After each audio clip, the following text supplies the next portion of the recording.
વિદ્યાર્થી મિત્રો, હવે આજે આપણે કેટલાક ત્રિકોણના, કોટિકોણના અને પૂરક કોણના એક્ઝામ્પલ જોઈએ. આમ તો એ રિવિઝન સ્વરૂપે છે, પણ ધોરણ 9 ની પરીક્ષામાં પૂછી શકાય. નંબર 1.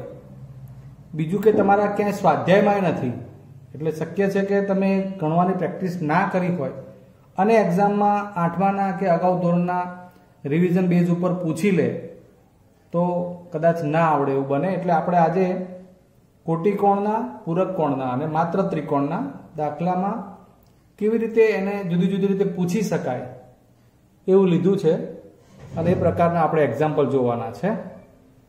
તો આવો એની શરૂઆત કરીએ. પહેલો પ્રશ્ન છે કે ત્રિકોણ એબીસીમાં 3 ખૂણા હોય તો આપણે જાણીએ છીએ એ ખૂણાઓનું પ્રમાણ આપ્યું છે 2:3:4. પ્રમાણ માટે તમે અગાઉના ધોરણમાં દાખલા કેવી રીતે લખાય એ શીખેલા હોવા જ જોઈએ. છતાં આપણે હાલ એક અલગથી એની શરૂઆત કરીને 2 રીતે એક દાખલો હું તમને ગણીને બતાવું છું આજે. પછી તમે ઇનશોર્ટ ટૂંકા પ્રશ્ન તરીકે પૂછાયું હોય તો પણ એ ઝડપથી જવાબ મેળવી શકતા હોવા જોઈએ.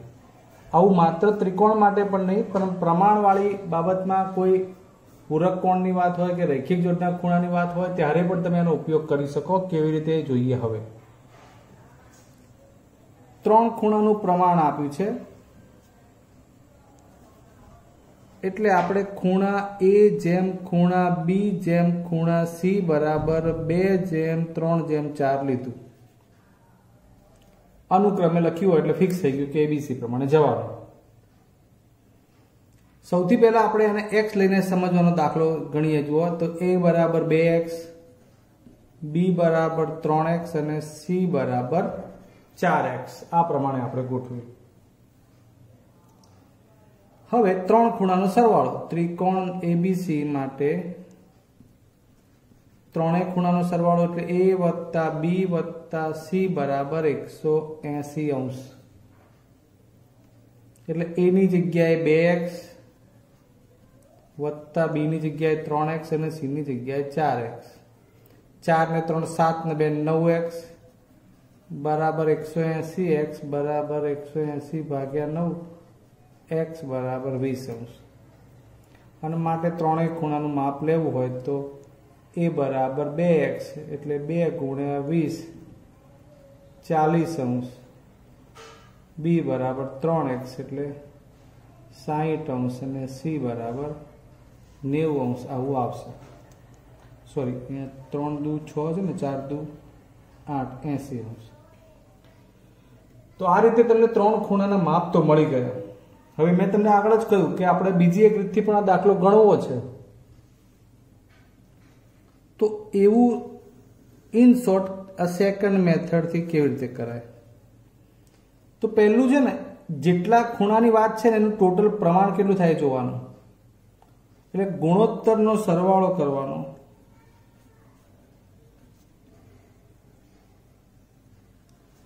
બે વત્તા 3 વત્તા 4 એટલે 9 થયો.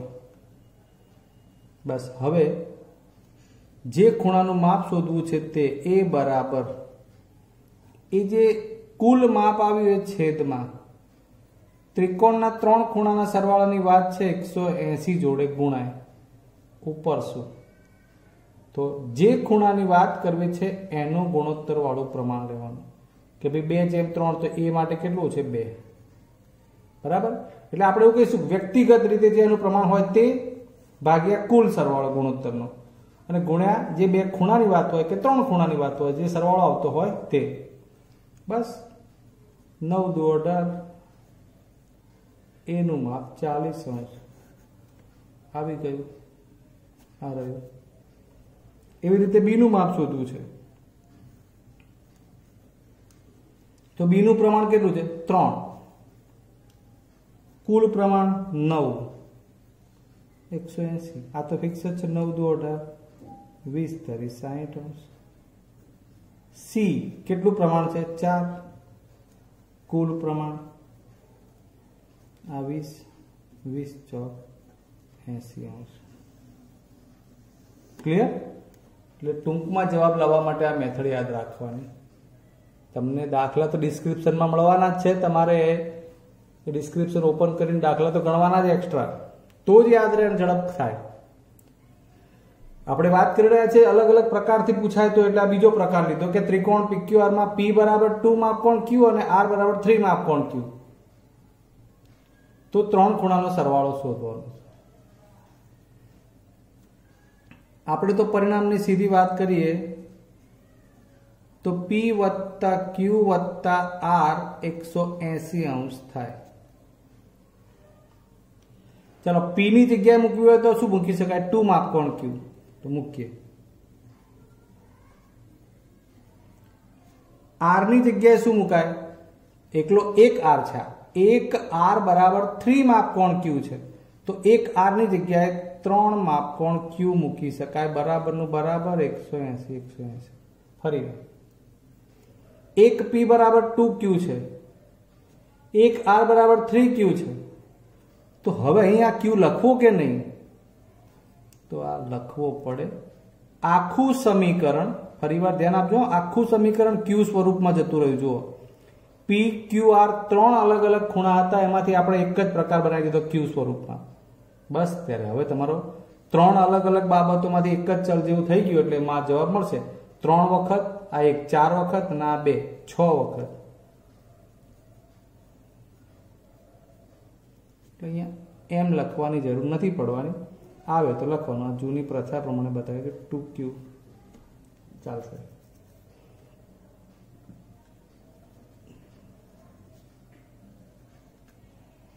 સિક્સ ટાઈમ Q છે તો 1 ટાઈમ Q બરાબર 6 તરી 18 30°. અને પછી આ પાછી મૂકી દો કિંમત આમાં.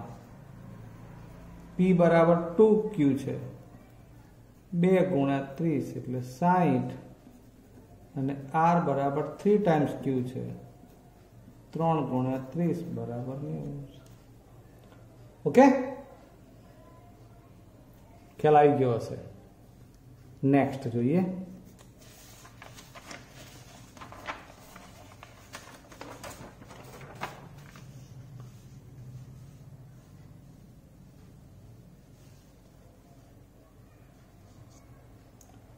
A અને B કોટી કોણો છે. A નું 37 આપ્યું છે માપ, તો B નું શોધો. ભાઈ આ કોટી કોણ એટલે શું? કાટકોણ અને કોટી કોણ જરા શબ્દથી ફેર છે. હા, કાટકોણનો મતલબ કોઈ એક જ ખૂણાનું માપ 90° હોય, અને કોટી કોણનો મતલબ બે ખૂણાનો સરવાળો 90 થતો હોય. એટલે આપણે અત્યારે કોટી કોણની વાત કરવી છે, એટલે A અને B બે ખૂણા આપ્યા છે ને બંનેનું ટોટલ 90° થતું હોય કે ભાઈ ખૂણો A અને ખૂણો B કોટી કોણ હોવાથી હવે બેનું ટોટલ કેટલું થાય? તો કે આવું લખવું પડે, A વત્તા B બરાબર 90°, અને એમાં A નું 37° વત્તા B. આ તો 1 માર્ક્સની ખાલી જગ્યા કે 1 માર્ક્સના પ્રશ્ન માટે છે. એટલે B બરાબર 90° માઇનસ 37°, B બરાબર 53°. 53 ને 7 60 30 હજુ એક ટાઈપમાં આગળ કોટી કોણો આપ્યા છે x અને y. કંઈક અલગ સ્વરૂપમાં વાત કરી છે કે x બરાબર y પ્લસ 35, તો બંને ખૂણાના માપ શોધો. હવે વારે ઘડી આપણે લખતા નથી, કોટી કોણો છે એટલે સીધો જવાબ લેવાનો પ્રયત્ન કરીએ કે x વત્તા y બરાબર 90°. બસ આ આવડવું જોઈએ. આ કેમ લખ્યું મેં આવું? તો કે બંને કોટી કોણ આપ્યા છે, અને કોટી કોણનો મતલબ કે બે ખૂણાનો સરવાળો 90 લઈ શકાય. એટલે આપણે x પછી વત્તા લખવું પડે, પછી y. હવે x ની જગ્યાએ y વત્તા 35 મૂકવાનું. બસ આ સિસ્ટમ જેવું કહું છું એમાં સમજવાનું અલગ અલગ પ્રકાર આપ્યા છે. તો x નીકળી જાય જગ્યાએ શું લખાય? y વત્તા 35. તો અહીં શું લખશું? y વત્તા 35, અને y એમ ને એમ રાખવાનું.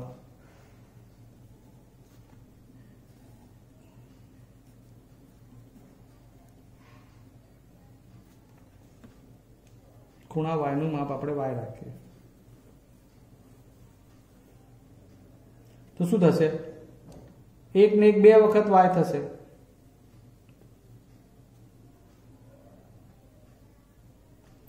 સોરી, આખું અલગ અલગ છે. ખૂણો y અને આ પણ ખૂણો y.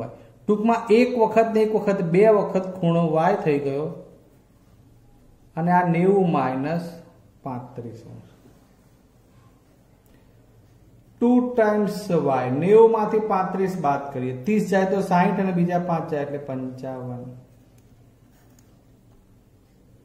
માટે y બરાબર 55 ભાગ્યા 2. એટલા માટે જ આપણે આ લીધું છે. 27 દુ 54 ભાગ્યા 2 કરીએ એટલે 27.5 આવે. આ y નું માપ આવ્યું. હવે x શોધવું છે એટલે આ કિંમતમાં પાછું મૂકી દેવાનું. y વત્તા 35 હતું, એમાં y ની જગ્યાએ 27.5 વત્તા 35 35 અને 27 નો સરવાળો કરવાનો. 0.5 તો એમને એમ જ રહેશે. 7 ને 5 12, 4 ને 2 6.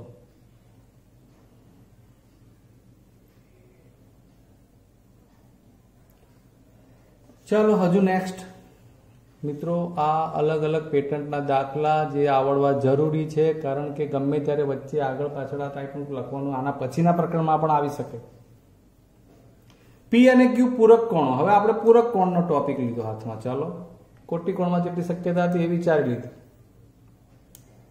તો સૌથી પહેલા તો પૂરક કોણો કોને કહીએ? તો જે બે ખૂણાના માપનો સરવાળો 180 થાય તે બંને ખૂણા એકબીજાના પૂરક કોણ કહેવાય. બે ખૂણાની વાત હોય, બંનેનો સરવાળો 180 થતો હોય, એ રીતે વિતરણ થયેલું હોય ખૂણાનું, એટલે સરવાળો 180 આપણે લઈને આગળ વધી શકીએ. પૂરક કોણ શબ્દ આપ્યો હોય એટલે બે ખૂણાની વાત હોય તો બંનેનું ટોટલ 180 લઈ શકાય.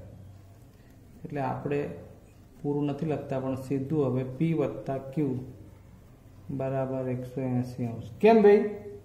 પૂરક કોણ છે, બરાબર ને? ચાલો ત્યારે P ની જગ્યાએ x વત્તા 15, Q ની જગ્યાએ 2x, 2x વત્તા 1x એટલે 3x, 180 માઇનસ 15 165 એટલે x બરાબર 165 ભાગ્યા 3, 3 પંચા 15, 1 3 પંચા 15, 55. હવે પાછી કિંમત મૂકી દઈએ. દાખલા તરીકે તમારે P શોધવો હોય તો x વત્તા 15 એમાં 55 વત્તા 15 70. Q બરાબર 2x 2 ગુણ્યા 55 110. અને તમે જાણો છો 110 અને 70 P અને Q નો સરવાળો કેટલો મળી જાય? 180. સમજણ પડી? એટલે તમે જોશો તો દરેકમાં તમને મેં દરેક વખતે કંઈક ને કંઈક નવીનતા સાથે આપણે આ ભણાવી રહ્યા છીએ. તમારે ખાસ તમને એટલી ખબર તો પડી કે કોટી કોણ એટલે 2 નો સરવાળો 90 લેવાનો, પૂરક કોણ 2 ખૂણાનો સરવાળો 180 લેવાનો. બટ હાઉ ટુ રાઇટ, લખાણ કેવી રીતે લખવું.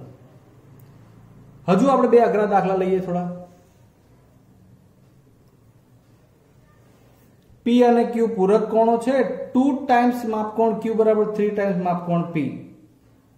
જરા હું તમને ફરી ચર્ચા કરી દઉં તો અહીંયા માપ છે ને, એ આગળના અભ્યાસક્રમ સુધી ભણાવતા ને ત્યાં છોકરાઓને ત્યાં પુસ્તકમાં આગળ માપ માટે એમ લખવાનું આવતું મેઝરમેન્ટ. હવે NCERT-માં કાઢી નાખ્યું છે તો આપણે કાઢી નાખ્યું. બરાબર. હવે બંને ખૂણાના માપ જોઈએ છે, પૂરક કોણ છે અને સંબંધ આવો આપ્યો છે. અહીં 2 માપકોણ Q બરાબર 3 માપકોણ P છે, એટલે એકલા માપકોણ Q ની વાત કરવી હોય ને તો 3/2 P આવું થઈ જાય. હવે આ વિચાર મને આવ્યો છે, તમારે આવવો જોઈએ, એટલે એની ચર્ચા ચાલે છે. એટલે Q બરાબર આ બગડો છે ને એ છેદમાં લઈ ગયા, એટલે એકલા 1 Q બરાબર 3/2 થઈ ગયું P.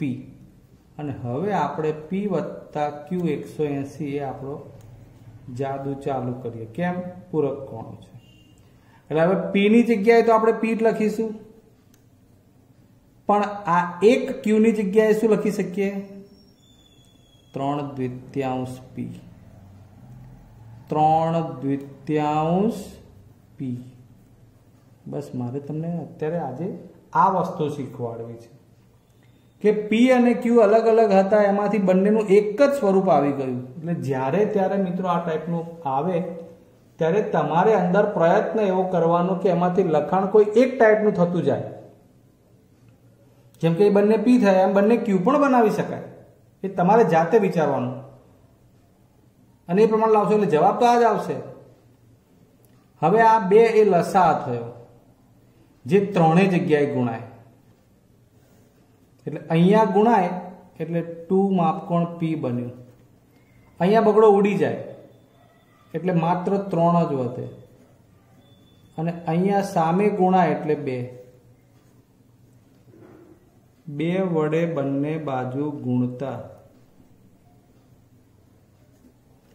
અહીંયા ગુણ્યું 2 આયા, અહીંયા ગુણ્યું 2 ઉડી ગયા અને 180 ગુણ્યા 2.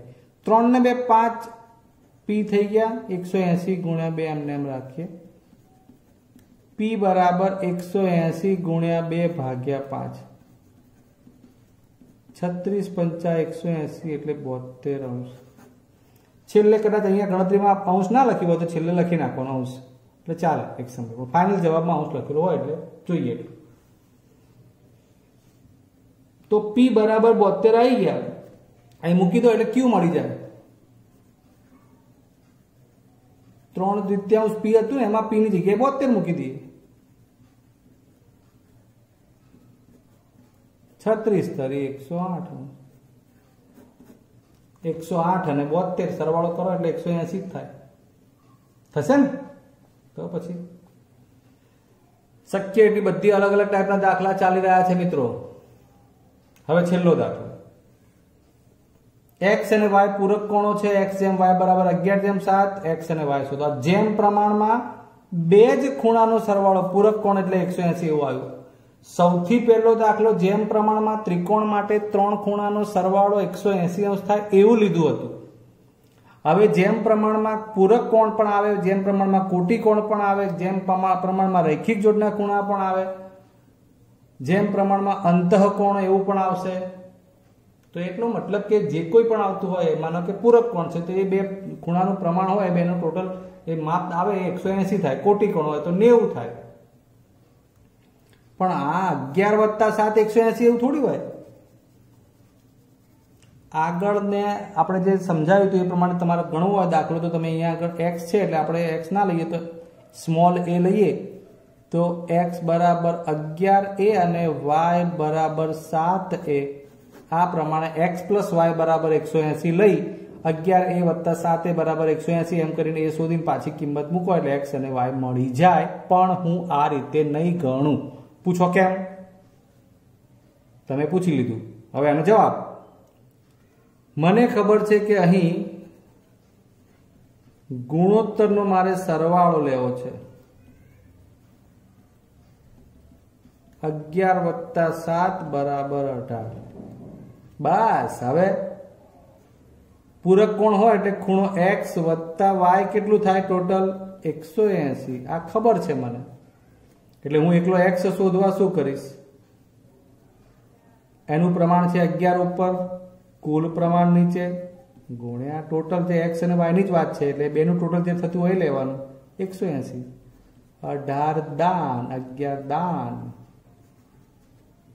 એ જ રીતે y નું પ્રમાણ 7, કુલ પ્રમાણ 18 ગુણ્યા 180 10 × 70 અંશ. આ 110 અને 70 કેટલા થાય? કેટલા થશે? 180 અંશ.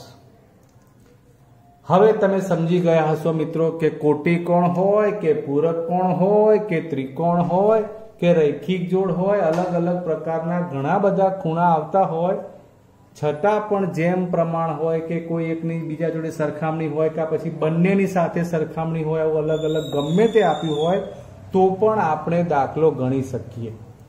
આશા રાખું કે તમે બહુ સરસ રીતે વિડીયો જોયો હશે, જોતા રહેતા હશો. વિડીયોને ગમે તો લાઈક પણ કરતા રહેતા હશો અને ચેનલને સબસ્ક્રાઇબ પણ કરતા રહેતા હશો. એ અમારા માટે બહુ સદભાગ્યની વાત છે, કારણ કે અમે તમને ક્યાંક ને ક્યાંક એક્સ્ટ્રા વસ્તુ પણ ભણાવી રહ્યા છીએ. તો હવે આજે આ વિડીયોમાંથી રજા લઈશું. નેક્સ્ટ ટાઈમ મળીશું. જય હિન્દ.